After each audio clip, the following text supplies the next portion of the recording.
Perhaps this should be called our get to do list because we get to go into the fasting state.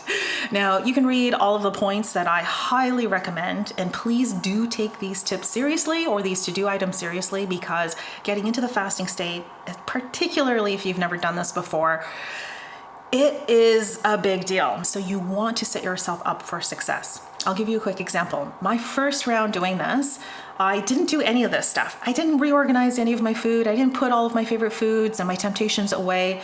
And what I found that every single time I walked into this kitchen and there was food, kind of little bits and things lying everywhere, every single time I saw that, I reached for it. I reached for it to take a little bite. So I learned that I eat a lot.